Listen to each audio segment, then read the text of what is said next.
Welcome, archivists, to a classified deep dive into one of the most unsettling entities within the Obsidian Archive.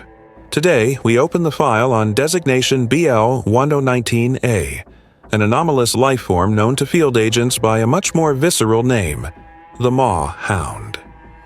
Our story begins after Archive Jump 13, a dimensional shift that led us to Earth Delta 21. Within the decaying ruins of a rural containment facility, our teams made a horrifying discovery. What at first glance resembled a large, two-headed canine was anything but.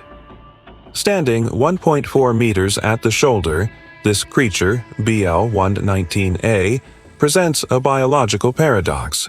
Its two heads operate with complete autonomy, yet they are connected to a single nervous system. But the true anomaly, the detail that defines its lethal threat level, is its skin.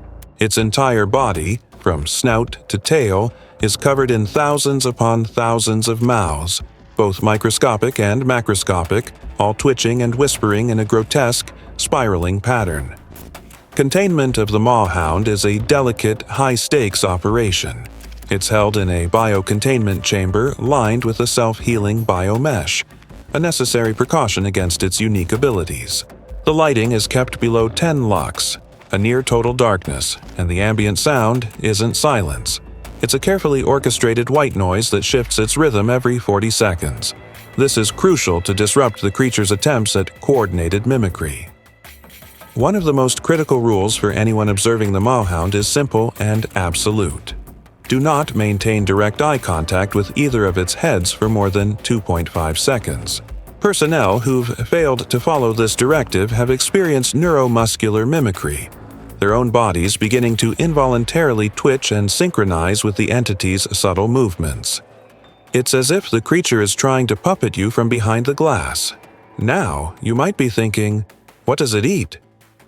The answer is unsettling. Nothing we can provide. Attempts to feed it conventional organic matter have led to one of the most bizarre displays recorded. Instead of consuming the food, every single mouth on its body, all thousands of them, began to perform the act of chewing in perfect unison. It doesn't metabolize, it mimics the concept of eating. The whispers are perhaps the most chilling aspect of BL-119-A. When left unobserved, the thousands of mouths begin to whisper in unison. Audio recordings reveal a complex web of overlapping vocal frequencies that form semi-linguistic cadences. Our linguists have analyzed these recordings for years, but they found no consistent phonetic structure, no translatable language. It appears to be an attempt to mimic human speech, but it's a distorted, failed imitation. Spectrographic analysis shows a repeating rhythm within these whispers, a rhythm that frighteningly mirrors the synchronization of human breathing. It's as if the entity is trying to breathe along with whoever is listening, a parasitic synchronization that feels deeply invasive. The Mawhound's behavior is reactive, a dark mirror reflecting any stimulus it's given. We've already discussed what happens with prolonged eye contact. It starts to copy your muscle movements. But what about sound? Exposed to voices or music, it begins to mimic the tone, pitch, and rhythm with eerie accuracy. Over time, however, these imitations become distorted, twisted into something monstrous. This is why the containment cell uses randomized static noise, to break the pattern and prevent it from latching onto a sound. Physical contact is strictly forbidden. During one remote test using an armature, a light touch prompted the Mawhound's entire surface to erupt. Every mouth opened simultaneously, emitting a powerful infrasonic resonance that overloaded our sensors. And in total isolation, with no stimuli at all. It doesn't go silent. It begins to emit those synchronized whispers, forming rhythmic, word-like pulses that seem to probe the very fabric of its confinement. The most severe warning in this file comes from Incident Log BL-119-Theta. During a routine maintenance cycle, a communications failure led Technician 09 to enter the containment antechamber. Motion sensors showed the Mawhound remained perfectly still as the technician took their first 2 steps.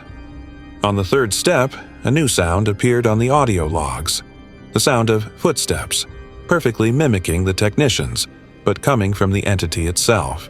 Within minutes, the logs were filled with the wet, sickening sounds of chewing, followed by a burst of static. When the retrieval team finally entered, they found what was left of the technician. Their body had undergone a horrific transformation.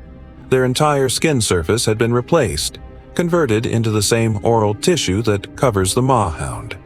The official report classified this as an acoustic assimilation incident. The technician wasn't eaten. They were rewritten. They became part of the echo. Following this incident, the entire containment zone was permanently sealed and reclassified as an E-class hazard zone. So where did this thing come from? The archive has 3 leading hypotheses, each more disturbing than the last. Theory A is biomimetic reconstruction. DNA analysis hints at a splice of canid genetics with multi-donor human vocal tissue. It might be the grotesque result of a pre-archive experiment, perhaps an attempt to create a biological record of speech by embedding vocal organs into a living host.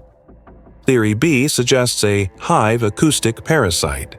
The idea here is that the main body is just a host, a vessel for a collective microbial intelligence living in the mouths, communicating through harmonic frequencies. The Mawhound is merely the car they drive. Finally, Theory C, the most abstract and terrifying, points to a cross-reality predatory form. Subatomic analysis has detected faint E-prime interference signatures, suggesting the Mawhound isn't native to this reality at all. It might be a predatory echo from another dimension, a sound that gained physical mass and now seeks to assimilate other sounds and their sources into itself. An excerpt from the visual log provides a final, haunting image. Infrared footage shows BL-119-A in the center of its chamber, both heads facing opposite walls, its body trembling in rhythm. Slowly, every mouth on its body opens, forming concentric circles of silent screams. For 2.4 seconds, there is absolute silence. Then, a phrase materializes in the audio waveform data. No sound was actually detected by the microphones, but the data itself spelled out a question. Who speaks for you? The Mawhound remains secure for now, its mimicry patterns disrupted by randomization cycles. But the threat it represents lingers. All personnel assigned to its sector must undergo auditory residue evaluations every 72 hours. Any reports of hearing phantom whispers, the sound of breathing when you're alone, or someone calling your name from an empty room are to be taken with the utmost seriousness. Because with the Mawhound, you can never be sure if you're the one listening, or if you're the one being echoed. Thank you for joining this exploration of the Obsidian Archive.